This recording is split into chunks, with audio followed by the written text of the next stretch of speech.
Assalamualaikum warahmatullahi wabarakatuh. Kami dari kelompok 4 akan memaparkan hasil diskusi kelompok kami. Materi yang kami bawakan yaitu kepuasan kerja. Pertama, pengertian kepuasan kerja. Kepuasan kerja menjadi masalah yang menarik dalam manajemen organisasi atau perusahaan. Sebab besar pengaruhnya bagi karyawan maupun organisasi atau perusahaan. Bagi karyawan, kepuasan kerja akan menimbulkan perasaan yang menyenangkan dalam bekerja. Sedangkan bagi perusahaan, kepuasan kerja bermanfaat dalam usaha meningkatkan produktivitas, perbaikan sikap, dan tingkah laku karyawan. Kepuasan kerja merupakan cerminan dari perasaan pekerja terhadap pekerjaannya. Hal ini tampak dalam sikap positif pekerja terhadap pekerjaan yang dihadapi dalam lingkungannya. Kepuasan kerja merupakan keadaan emosional yang menyenangkan atau tidak menyenangkan di mana para karyawan memandang pekerjaan mereka. Kepuasan kerja mencerminkan perasaan seseorang terhadap pekerjaannya. Hal ini nampak dalam sikap positif karyawan terhadap pekerjaan dan segala sesuatu yang dihadapi lingkungan kerjanya. Teori kepuasan kerja terdapat beberapa teori kepuasan yang terdiri dari yang pertama, teori ketidaksesuaian atau disperensi teori. Teori ini pertama kali dipelopori oleh Porter pada tahun 1961. Porter mengukur kepuasan kerja seseorang dengan menghitung selisih antara apa yang harusnya dengan kenyataan yang dirasakan. Yang kedua, teori keadilan atau equity theory.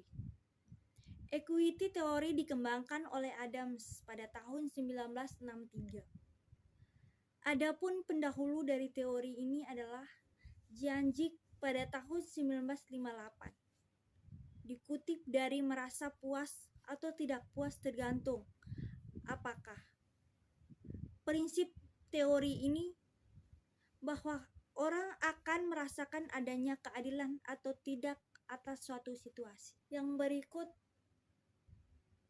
menurut Fexley atau York pada tahun 2003, elemen-elemen dari teori keadilan ada 3, yaitu pertama, input adalah input segala sesuatu yang berharga yang dirasakan karyawan sebagai sumbangan terhadap pekerjaan. Yang kedua,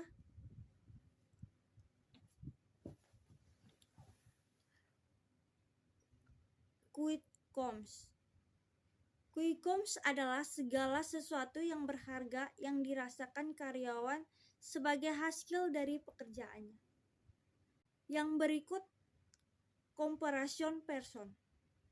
Yang dimaksud comparison person ialah kepada orang lain dengan siapa karyawan membandingkan rasio input comments yang dimilikinya. Comparison person ini merupakan seseorang di perusahaan yang sama atau tempat lain atau bisa pula dengan dirinya sendiri di waktu lampau. Faktor-faktor kepuasan kerja.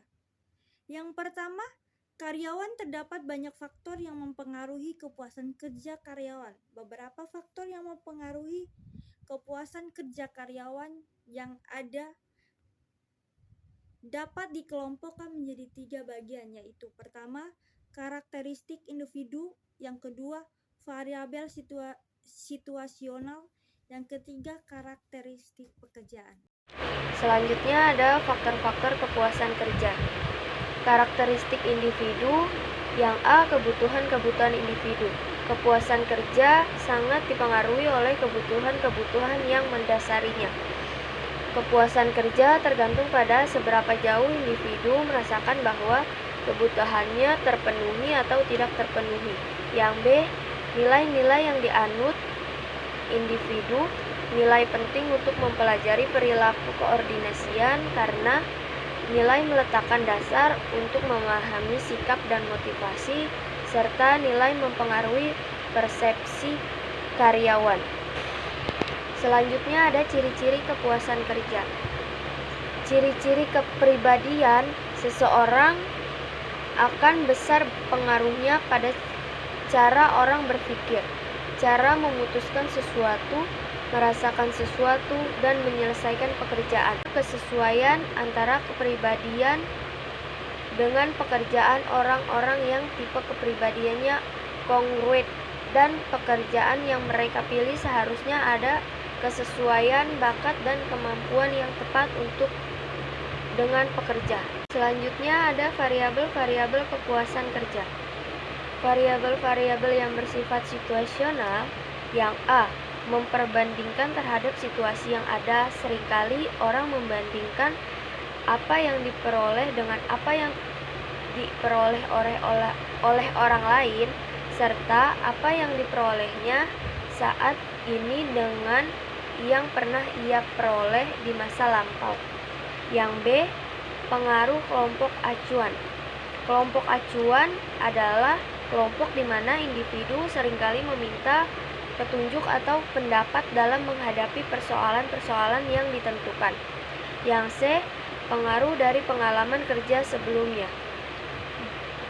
Persepsi terhadap masa lalu penting diartikan untuk membentuk harapan minimum yang diperoleh dari pekerjaan saat ini. Yang pertama ada kompensasi. Kompensasi dapat didefinisikan sebagai suatu yang diterima karyawan sebagai balas jasa atau kerja mereka. Kompensasi tidak hanya dalam bentuk upah dan gaji saja, masih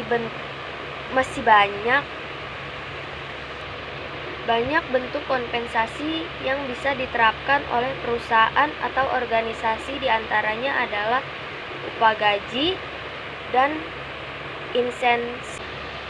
Selanjutnya ada insentif material.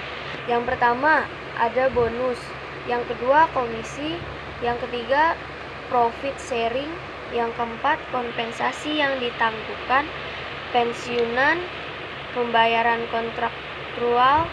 Yang B ada insentif non material. Yang pertama ada pemberian gelar secara resmi. Yang kedua pemberian tanda jasa dan medali. Yang ketiga pemberian piagam penghargaan. Yang keempat pemberian pujian lisan atau tulisan. Yang kelima pemberian promosi. Yang keenam pemberian hak untuk memakai sesuatu atribut jabatan. Yang ketujuh pemberian perlengkapan khusus pada ruangan kerja.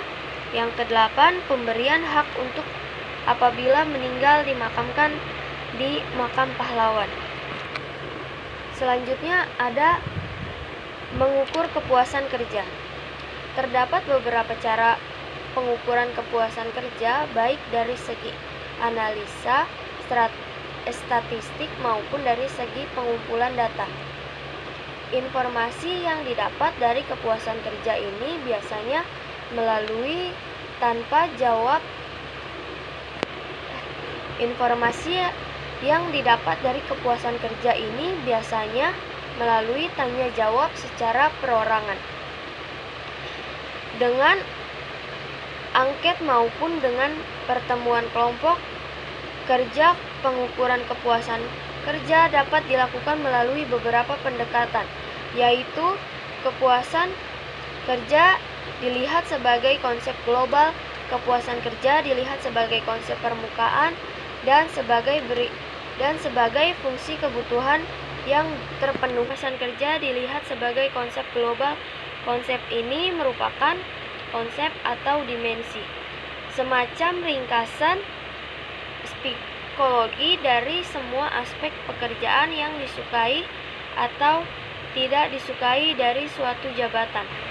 Pengukuran ini dilakukan dengan menggunakan kuesioner atau pertanyaan.